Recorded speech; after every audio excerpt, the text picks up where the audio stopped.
Y llegó el momento más esperado, señores, el momento cumbre de este programa, que es Cuéntame tu historia.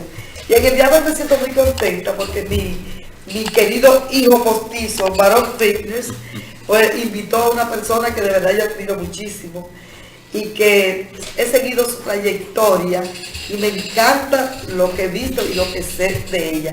Pero quisimos traerla a la pantalla para que ustedes la conozcan un poquito más. En Cuéntame tu historia, nos place tener con nosotros a Reina Bautista Tineo. ¡Un aplauso! ¡Sí!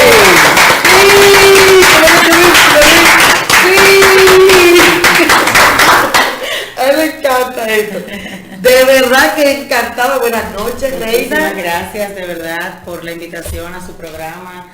Muy agradecida del Padre de poder estar aquí. Es un segmento realmente que creo que es inspirador y muy motivador. Gracias. Qué linda, yo más contenta de tenerla con nosotros. Pues me acompaña Dixon Fernández y nuestro José Luis de Varón Fitness. Así es. Para que nos cuente un poquito de su historia. Así es que nos gustaría que nos comenzaras a contar cómo fue su niñez. ¿Por dónde va? Muy bueno, empezar por ahí. Excelente. Sí, para que vayamos escalando. Bueno, mi niñez transcurrió en un pequeño campito llamado Bacumí. De Fantino. Ahí Dios me dio la gracia, la dicha, ¿verdad?, de poder nacer. Nací en La Vega, Fantino, pero luego, pues claro, pues nos trasladamos allí. Soy la menor de 12 hermanos. ¿De 12? De 12, soy la menor de 12. Bella, preciosa, mira esa pantalla. La iglesia debe estar repleta. Sí. Totalmente renovada. Soy la menor de 12 hermanos. Realmente mi nacimiento, podríamos iniciar por ahí, porque contar la historia y no hablar un poco de lo que fue realmente mi nacimiento, que yo podría decir como te dije, soy la menor de 12, pero mi madre enviudó teniendo 10 hijos. Dios. Sí, entonces mi madre se casa con un señor que yo siempre digo y escribí en un libro, que para mí le faltaba un tornillo porque se casó con una mujer con 10 muchachos y él no tenía ni uno. Sí. Entonces, como comprenderás, la familia de esa persona pues estaba súper indignada por el hecho de que tú siendo un hombre soltero, sin hijos, te echaste a cargo 10 muchachos, y esa fue una situación que realmente trajo mucho descontento y también trajo muchas situaciones difíciles dentro del marco de esa relación. Y un día, en esos días en los que las emociones inundan, yo podría decir que el cuerpo de la mujer, mi mamá se fue en despecho y se fue a una fiesta. Luego, estando allí, ¿verdad?, en esa fiesta, sin darse cuenta, estuvo con una persona 26 años menor que ella, y de ahí nació este ser mortal que usted ve aquí. O sea, no fui buscada, no fui anhelada, no fui querida, y como ustedes comprenderán, llegar a una casa en donde de algún modo yo representé la pérdida de un papá, porque mis hermanos pues vieron en esa persona que se unió a mi mamá un papá que le daba la vida, y como ya ustedes comprenderán, pues ahí hubo una ruptura. Agradezco enormemente la valentía, la gallardía de mi madre, que a pesar de todos los consejos dados decidió tenerme, pero no fue nada fácil. No puedo decirte que ya luego de mi adolescencia fue donde pude realmente conciliar una buena relación con mis hermanos mayores, porque como te decía, en mí ellos veían representado una desgracia, porque fui quien de algún modo llegó a su vida para quitarles todo lo que de algún modo representaba su estabilidad. Y así, entonces es como llego a ese campito. Dios. Entonces cuando llegó a ese hogar, creció junto con los demás hermanos y con el mismo hombre que se hizo cargo de esos 10 hijos. No, hubo una separación inmediatamente de mi nacimiento, o en mi concepción hubo una separación, y nunca más esas dos personas volvieron a unirse, a pesar de que también había la concepción de otra niña que es la que yo le sigo. Ellos dos tuvieron una nena, y entonces de algún modo mis hermanos se dispersaron. De hecho, muchos de ellos ya yo los conocí cuando ya estaba grande. porque como te dije, o sea, ese hecho se convirtió en un hecho que marcó no solamente la localidad donde vivía. Te estoy hablando de esta historia porque fue algo con lo que yo me senté con mi mamá y que realmente es una historia que no me hace nada hablarla, porque primero mi mamá, gracias al Señor, fue una mujer que dio su vida al Señor y de algún modo restauró su vida en múltiples aspectos. Y también yo entiendo que de algún modo la vida fue para ella también un poco difícil, y enfrentarse a la pérdida de su esposo con 10 hijos, o sea, fue muy difícil. Pero sí, conocí a mis hermanos ya cuando yo estaba, algunos lo conocí cuando ya yo estaba grandecita. Mi papá, sí, porque tenemos que, para poder hablar de mi niñez hay que hablar definitivamente de mi papá. Bueno, pues mi papá, como comprenderás, no creía que yo era su hija. Pero lo conociste. Lo conocí, claro, lo dudaba. De cierta manera fue una situación que se definió como algo muy difícil, muy complejo. Pero yo a quien realmente reconocí como mi papá fue un hermano. Yo tuve un hermano mayor quien hizo el papel de mi papá, ya luego estando a la edad de 9 años, y de una forma muy, muy difícil. Realmente yo supe quién era mi papá. Estaba en un colmado, así le decimos aquí a los que están transmitiendo, a las bodegas. Y mi papá para ese entonces había tenido un hijo. Entonces, como vuelvo a repetirte, yo le decía papá, era mi hermano. Para ese momento, uno de mis hermanos vino acá a San Francisco de Macorís y fue a buscar a mi mamá con toda la familia, y yo estaba en edad escolar, por lo tanto me tuve que quedar 4 meses viviendo en esa localidad con una vecina. Yo estaba sola porque era la única que estaba en etapa estudiantil. Entonces la vecina me manda al colmado a comprar algo, y cuando yo estoy ahí está ese señor parado con otro niño y le está comprando unos candy, le está comprando unos dulces. El señor del colmado le dice, pero mira, cómprale unos a ella porque tú sabes que ella es tu hija. Y yo me quedé así, yo no entendí, yo dije, ¿cómo así que soy su hija? Y en ese momento él me mira de una forma muy despectiva y me dice, esa no es mi hija, ese es un cuerno. Wow. Es la forma en la que yo me entero quién es mi papá. Eso marcó mi vida de una forma muy significativa. Yo callé desde ese momento hasta que tenía como algunos 14 años. Dios mío. Cuando en una conversación dada de mi mamá y mi hermana, mi mamá está contando y relatando un hecho que se suscitó, en donde yo me vi muy enferma, y fue la decisión que la llevó a ella a no darle a conocer o a no presentarme o que yo tuviera una relación con mi papá. Sí. Porque cuando yo enfermé, para ese momento, me vi casi un mes, según yo escuché, me vi un mes muy ingresada, me vi muy mal. Entonces mi mamá mandó para que de alguna manera él se responsabilizara. Y él dijo, yo voy ahora con la cajita y las 4 velas. Ay, cuando eso pasó, realmente ya con una edad más consciente, te estoy hablando de 13, 14, entrando casi a los 14. Eso me marcó de una forma que me sumió en una depresión impresionante. Yo no puedo describirte lo que eso significó para mí en mi adolescencia, donde tú estás buscando encajar dentro de lo que es una identidad, y quienes están y proveen la identidad son los padres de los hijos. Así es. Y eso, ay, pero Dios, realmente me marcó mucho, y me llevó a una depresión.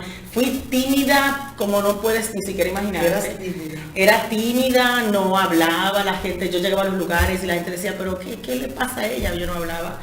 Todo a raíz del dolor producido por la historia de mi vida. ¿Y cómo fue cómo fue sacándose ese dolor? ¿Cómo lo logró? Porque es fuerte. El dolor salió de la siguiente forma. Estando yo en casa, antes de cumplir los 9, ya yo viví en 12 casas. Ay, Dios. En 12 casas. De aquí allá y de allá. Sí, porque mi mamá se queda, como te digo, o sea, perdió en ese señor la oportunidad de estabilidad en un hogar.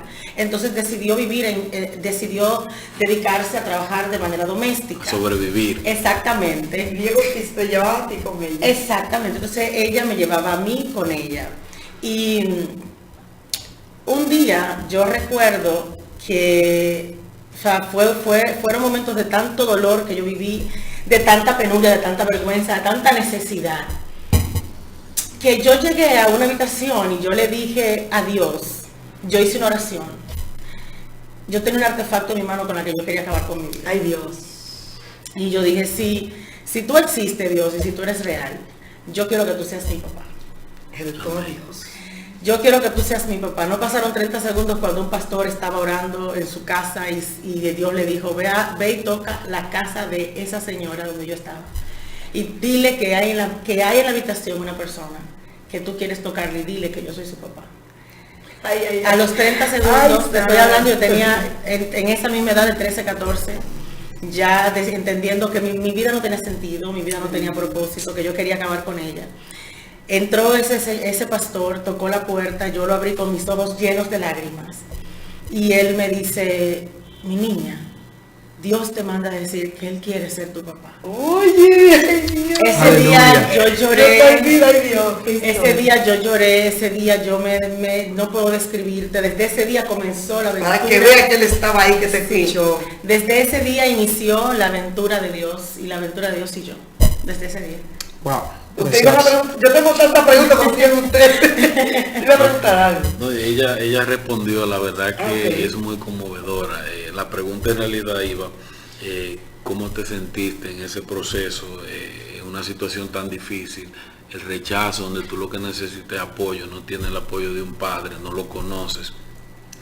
¿Cómo fue ese golpe? ¿Cómo fue ese trauma? Y cuando, entonces, para ver si coincidimos en esa parte, ya tú logras liberarte, si todavía queda algo de resentimiento por ese Me trayecto. convertí a los 13 años. O sea, Ahí comenzó ahí a los ese 13 todo. años yo le entregué mi vida al Señor, pero no es sino a los 16 años cuando yo tuve un encuentro muy personal con Dios. Un encuentro glorioso. Exactamente, a través de la alianza de la palabra. Y es cuando entiendo lo que es el valor del perdón. Que ella salió. A esa edad, exactamente, y habiendo pasado por muchas situaciones, porque para que me logren entender, yo vendí dulces en la calle para poder estudiar. Tuve que trabajar en muchos lugares para poder desarrollarme. Cuando tú no tienes un padre que te representa de algún modo, tú te tienes que mirar en la vida como una gente que tiene que avanzar. Y yo lo único que escuchaba, y es la única palabra que toda la vida me ha inspirado, avanza. Avanza. Avanza. De hecho, hay una conferencia que yo tengo que se llama así, y es precisamente hablando por esas situaciones que se nos presentan en la vida, que son para detenernos, son para que nos quedemos ahí, para que nos quedemos totalmente inertes. Te quieren frizar. Te quieren frizar. Entonces, a los 16 años, yo recuerdo como ahora escuchar a alguien hablar acerca del perdón. Yo no sabía que en el corazón se podía albergar tanto dolor hasta que lo experimenté justo en ese momento. Porque yo vine al Señor y esa situación de perdonar se torna difícil cuando aún a quien tú vas a perdonar es el causante de todo tu dolor. No fue una palabra, no fue mi vida que la marcó de manera significativa. Y lo más tremendo, yo recuerdo que busqué a mi papá y le dije, yo quiero hablar contigo. Él vivía en Vista del Valle para ese tiempo. Y yo lo senté y yo le conté cómo había sido y qué significaba para mí que él no hubiera estado en mi vida. Ay, Dios. Imagino que hubo lágrimas y todo. ahí. Sí, hubo un llanto, un quebranto. Ese día nuestra relación se podría decir, pasó de ser fragmentada a ser unida. Se fortaleció. Exactamente. Restaurada. Por primera vez yo le llamé papá Papá, qué lindo. a la edad de 16 Ya que años. él tiene la boca ahí que está loquito por preguntas. No, continuamos escuchando a la pastora, sí. Realmente. Pastora, entonces, ok, ya aceptó al Señor, Él te demostró a ti que Él te escuchó, porque mandó inmediatamente que sabía ese Señor lo que está pasando en tu vida. Y entonces, Pero Dios sí lo sabía. Sí, pero Él sí lo sabía, por eso lo envió. Entonces, me imagino que tú sentiste al ver que acabando tú de pedirle eso a Dios, viene este Señor y te dice que Él es tu Padre. Entonces, ok, ya no contaste esa parte. Entonces, después de ahí, ya que perdona a tu papá, que ya está más grande, entonces cuéntanos la transición tuya. De ahí, ya, con tu Dios? O sea, cómo comenzaste a llevar una vida ya ¿Cómo evoluciona? más cristiana, más de lleno? ¿Cómo comenzaste ahí? Y también quiero que me digas en qué tiempo ya te decides o te decides no entra a lo que es el pastorado. Ok. Yo voy a tratar de resumir exactamente, de resumir todo esto. Sí, tiene que resumir. El asunto, claro, para que puedan entender, pero voy a tratar de hacerte el recuento de una manera cronológica. Sí. A los 16 se da esa situación, decido, para ese entonces, estaba abriéndome paso a nivel laboral, entré a una empresa a trabajar como conserje, fue un tiempo en donde Dios trató muchas situaciones de mi vida, de mi adolescencia. A la edad de 17, ya casi entrando a los 18, entré para estudiar en la noche, y es ahí cuando conocí a uno de los hombres más extraordinarios que para mí ha pisado esta tierra. Conocí a Josué Tineo. Ay, qué lindo. Lo conocí en la escuela, lo conocí ya terminando el bachillerato. Nos hicimos amigos. Él venía de una familia cristiana, y ahí comenzó a surgir en mí el anhelo, el deseo de aconsejar jóvenes, de ayudar jóvenes. Me convertí dentro del plantel escolar en una joven que inspiraba y motivaba a otros a través del consejo y la guianza en la palabra. Una líder. Comencé a liderar grupos de jóvenes. Dentro de esos grupos entonces se encontraba Josué. Yo recuerdo que él siempre me miraba y decía, tú eres diferente, tú tienes algo. Y yo decía, lo único que yo tengo es a Dios. Bueno, y empezamos a estudiar juntos. Él era muy bueno en matemáticas, yo era buena en lengua española. Dios. Combinamos ese asunto. Una química. Exactamente. A los 18 nos hicimos novios. Ay, qué linda. Nos hicimos novios. Yo puedo decirte que yo conocí mi príncipe azul. Ay, qué lindo. Terminando el bachillerato, a los 11 meses después de hacernos novios decidimos casarnos. Y ahí empezó una gran aventura en mi vida. Nos hicimos líderes en una congregación a la que íbamos, fuimos líderes de jóvenes, pastores de jóvenes allí. Fue un momento muy bonito de nuestra historia. Estando ya casados y a los 2 años y algo, decidimos emprender una aventura que yo creo que es una de las mejores aventuras que una pareja puede tener, que es la de tener hijos. Ay, Dios. Salí embarazada, una nena preciosísima. Estábamos en ese momento, nos llamaban la familia feliz. La familia feliz. La familia feliz. Todas las canciones que tú te puedes imaginar de Barney en mi casa se ponían. Fue algo hermoso, fue algo lindo. Decidimos, como te decía, ser líderes de jóvenes. Para ese tiempo mi esposo comenzó a instruirse en la palabra de una manera muy tremenda. Él era muy bueno en la palabra. Sí. Y es ahí cuando Dios, en un momento determinado de nuestra vida, yo cuando di a luz, y mi hija tiene 2 años, casi al cumplir 3, en un domingo inolvidable, la iglesia a la que nosotros íbamos, que es la iglesia a la que va nuestro varón, tenía 2 servicios. Es una iglesia que queda en una zona rural, en una zona, verdad, campestre. Y mi hija era alérgica a las picaduras de insectos. El primer servicio era en la mañana y nosotros la llevábamos, por ende el de la tarde no la llevábamos porque a hora de las 6 salían los insectos, sí, y era algo muy difícil. Sin embargo, ese domingo fue un domingo en donde yo adoraba al Señor de una forma única. Yo le decía al Señor, te daré lo mejor de mí, nunca se me va a olvidar esa canción. Mientras cantaba y adoraba y entonaba ese cántico, alguien me tocó por detrás. Y yo dije, pero ¿quién está osando en este momento de tanta pasión y de tanto amor por Dios y de ver a Dios como yo lo estoy viendo y como lo estoy sintiendo tocarme? Y alguien me dijo, tu hija tuvo un accidente. Y yo te estoy hablando de mi única hija. Y yo dije, bueno, quizás es un accidente, sabrá Dios, ¿verdad? Porque yo estoy en la casa del Señor, ¿qué puede pasar? Yo estoy adorando al Señor. Y justo ese día, esa mañana, la niña había danzado, me había agarrado y me había tomado una pañoleta para ella danzar, para ella en la iglesia. Todo el mundo se quedó mirándola en el servicio al que ella fue. Y cuando yo fui en la tarde, la gente hablaba acerca de lo que había pasado en la mañana con la nena. Y me tocan y me dicen que ella tuvo un accidente. Cuando me montan en el auto, me llevan hacia el hospital, yo digo, pero ¿por qué me llevan al hospital? Ella tiene seguro. Ay, Dios. Y me dijeron, me están introduciendo. Yo digo, pero ¿por qué no me llevan por emergencia? ¿Por qué me están trayendo por la morgue? Y es justo en ese momento cuando yo puedo decirte que pude conocer a un Dios diferente. Pude conocer al Dios soberano, al Dios que da, al Dios que quita, pero al Dios que también en medio del proceso de dolor trae consuelo.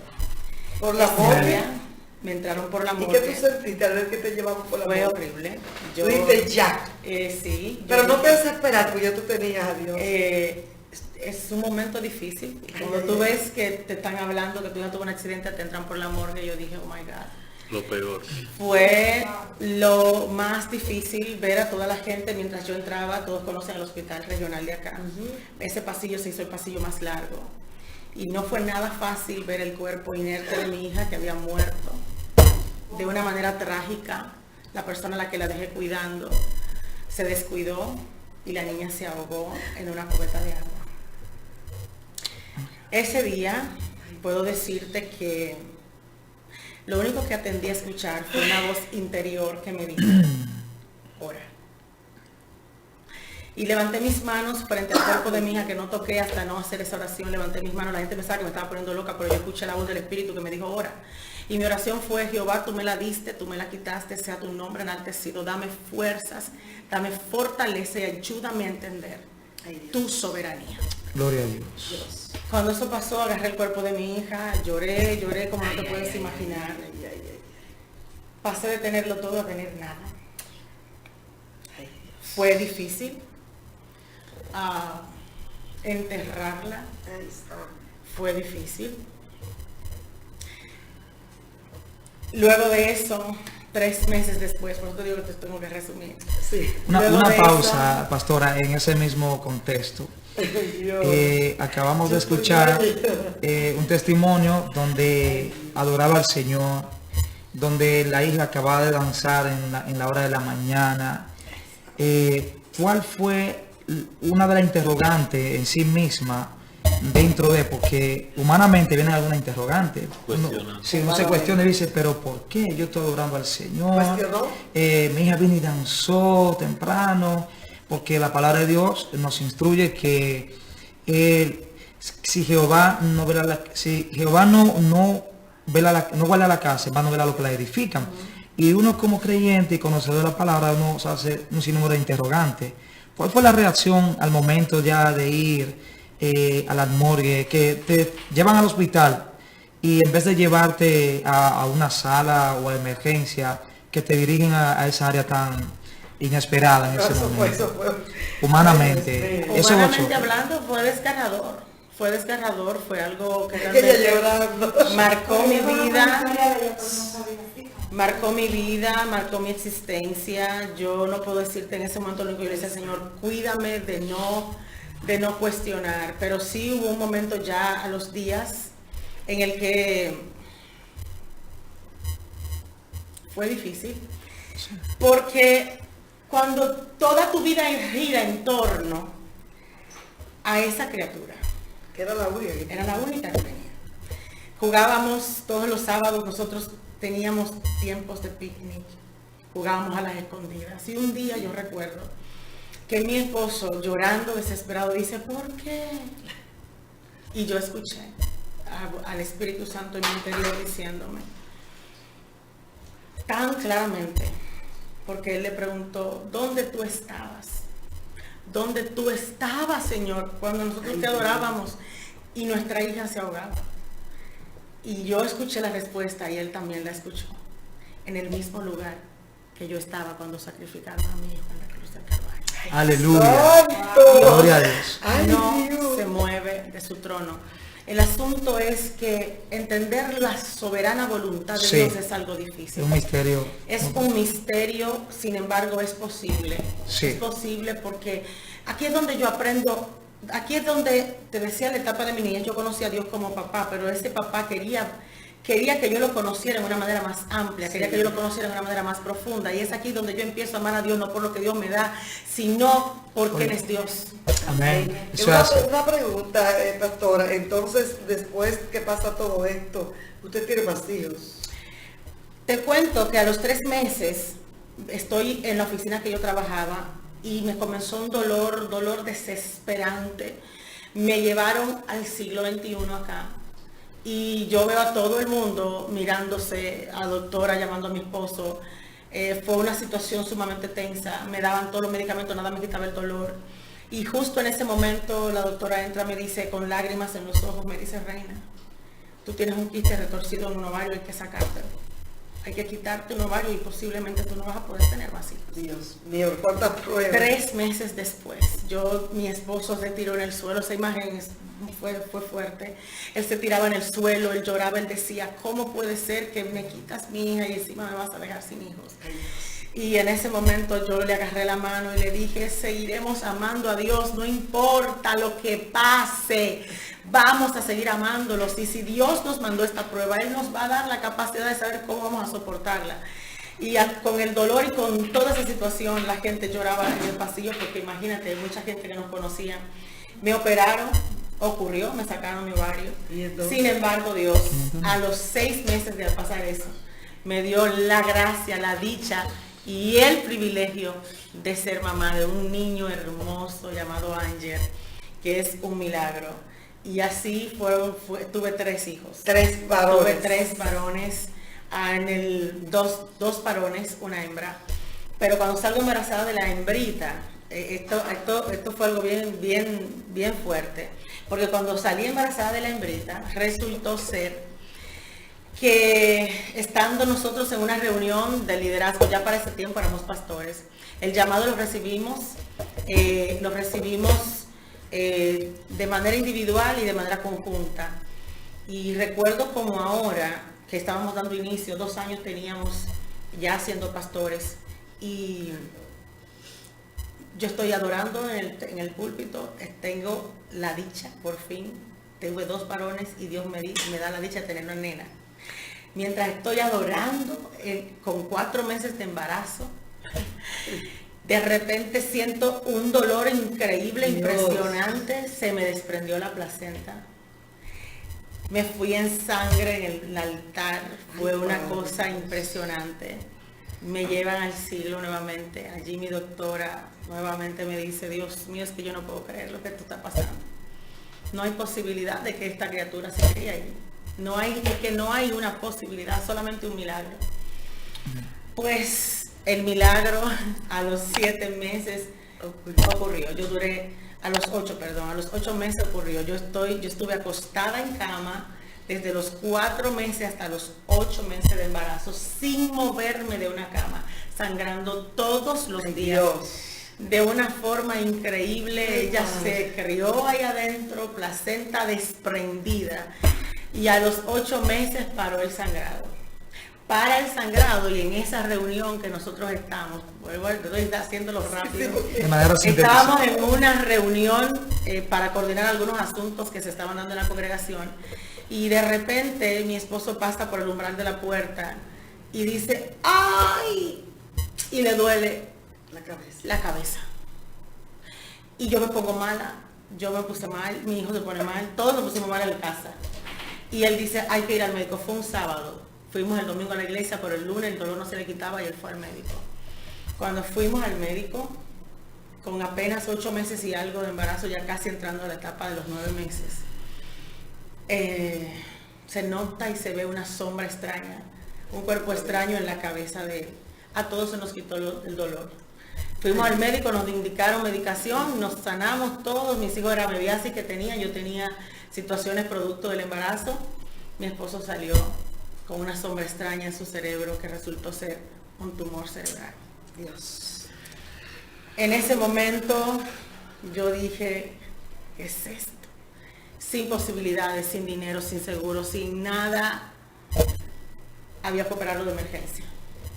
A los 45 días se da la operación luego de que yo doy a luz a los 22 días él lo entran a un quirófano. Ay, Dios mío. Sin posibilidades de vivir, sin Ay, posibilidades de nada. Y a los 45 días de su operación resultó que era un tumor cancerígeno grado 3, el más alto en su nivel. Ay, Dios mío. Es ahí donde yo puedo decirte que inicia una de las etapas más difíciles de mi vida. De tantas. De tantas. Bien. Son demasiadas, Dios. Bien, atención a... Espérense, yo quiero preguntar algo. Sí, sí. Dentro de todo eso que ha pasado, que ha estado contando, en ese intervalo estuvo presente esto o esto lo comienza a escribir después que pasa todo. Este libro, Llamado Ay Ser, el origen de una ayuda idónea, nace precisamente después de esta última etapa. Cuando un día, luego de, para hacerles el resumen un poco más condensado, mi esposo es operado 9 veces. 9. Después de esa vez fue operado 9 veces y una en su segunda operación. Yo hice una oración al Señor, yo le dije, Padre, yo quiero ser la mejor, yo quiero ser la mujer que mi esposo necesita en este proceso. Dame una palabra. Y lo único que yo escuché en mi interior fue que él me dijo, sé su ayuda idónea. Y yo ahí entendí lo que era propósito, entendí lo que era mi identidad, entendí Génesis 2:18, cuando Dios le dice al hombre que él no era bueno que estuviera solo, que le iba a hacer ayuda idónea. Y es de ahí donde nace este libro, que fue escrito desde mi corazón, desde la experiencia, pero también desde el propósito de identidad que yo entiendo que tiene que tener una mujer en esta tierra. Es un libro en el que hablo acerca del origen, de la creación de la mujer, y también a través de mi historia busco inspirar a muchas mujeres a no detenerse, a creer que sí se puede y que a pesar de las pruebas y a pesar de las luchas, Dios sigue siendo Dios. También tengo entendido que da charlas y eso. Sí. ¿Hasta dónde he llegado con todo eso? Dios me ha llevado por muchos lugares del mundo a predicar la palabra. Me he certificado, soy certificada de coaching del método CC, es una universidad cristiana en Miami. Allí Dios me dio la oportunidad de prepararme y adiestrarme con muchas herramientas para trabajar a nivel secular. A nivel eclesiástico doy conferencias por muchos lugares, llevando la palabra del Señor y entendiendo que lo que Él nos ha permitido vivir de algún modo puede servir de inspiración a otros. Este libro concluye una etapa en mi vida y no puedo, sé que estamos casi al terminar y quiero realmente decir, sí. luego de 9 operaciones, sí. 120 quimioterapias, 54 radioterapias y todo lo que usted se puede imaginar que se puede vivir a nivel económico, emocional. Una etapa que llevó a mi esposo, un hombre extraordinario, un excelente padre, un excelente esposo, un extraordinario pastor.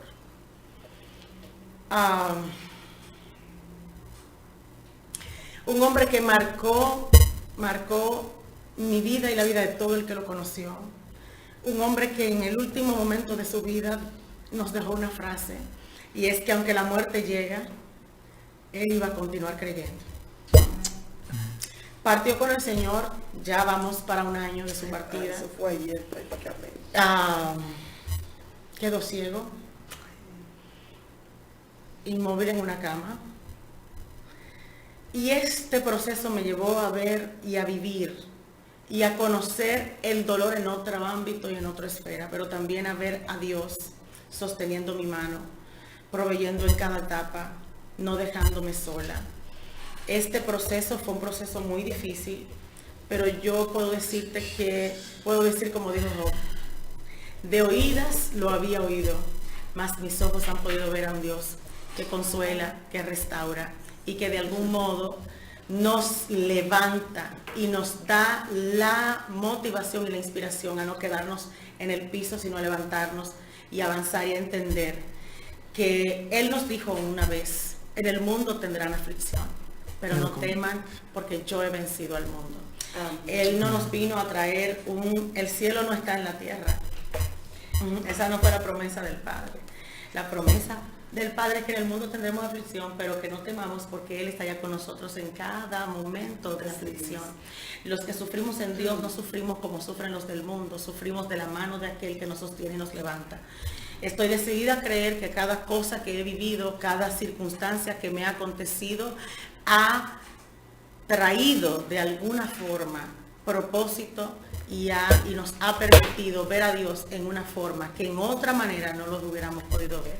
Bueno, señores, esta entrevista me ha puesto a mí, yo estoy casi en el piso, pero yo quería preguntarle dónde conseguimos este libro y si los niños han superado todo esto, para que ya le haga una preguntita rápido, porque nos quedamos, porque había que escuchar la historia, rapidito así. Este libro lo pueden encontrar en Amazon, está en la red de distribución de Amazon aquí en San Francisco de Macorís, se encuentra en la librería Mora, en la librería Cielo Azul, en la librería Muret de nuestra iglesia Cristiana Emanuel, y también en Santo Domingo está en Tesa Bella, Cuesta, y está en librería Video Club. ¿Y los niños han superado todo esto? Los niños son unos guerreros. El asunto con la superación de todo este proceso es que han sido guiados por la palabra y fueron guiados por su propio padre, en donde él les hacía entender en cada momento, en cada proceso y en cada etapa, de que la vida no es aquí, la vida es después de aquí.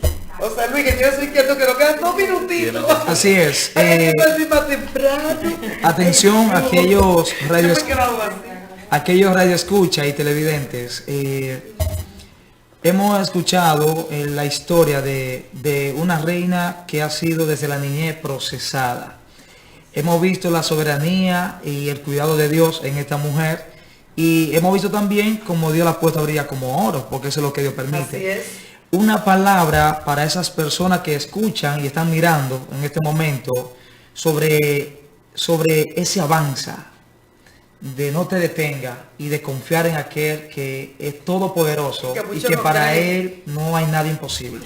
Y ahí mismo, como el tiempo ya aprende, y yo sé que hay muchas personas que se sienten identificadas, también es bueno que dé sus redes sociales, pues yo sé que hay muchas personas que le va a escribir para que quizá usted le pueda entender. Pues las redes, y entonces me pueden encontrar en las redes sociales como Pastora Reina Tineo en Instagram, Pastora Reina Tineo en Facebook y de la misma manera en YouTube. Avanza, la Biblia dice que esta carrera nosotros la vamos a lograr si no nos detenemos. La historia bíblica nos enmarca un momento donde Jesús se encontraba una persona en un estanque, esperando a que lo tomaran y lo levantaran y lo llevaran, y él le dijo: tú quieres, el asunto es que queremos que realmente nos levante. Y si Él nos da la palabra, dice la palabra es viva, eficaz, es más cortante que toda espada de 2 filos. Agárrense de la palabra, sosténganse en la oración. Dios existe, es real, nos permite pasar por muchas pruebas y dificultades, pero nos consuela. En este momento de mi vida estoy en una nueva etapa, me estoy abriendo paso a avanzar, a entender que si Dios me dejó en esta tierra, lo ha hecho realmente con un propósito. Así es que avancen y dense también cada uno la oportunidad de conocer a Dios en una forma en la que definitivamente, si no decidimos vivirla, ¡qué linda, señora! Un aplauso. Gloria a Dios. Reina, de verdad que ha sido algo espectacular. Esta es la historia que más me ha encantado y más me ha conmovido. Así que le agradecemos que haya sacado este poquito de su tiempo para acompañarnos. Le enviaré su entrevista cortada para que suba a sus redes, y gracias por estar con nosotros. La gracias amamos a ustedes, muchísimo, y este programa es suyo, cuantas veces lo necesite. Gracias, de verdad.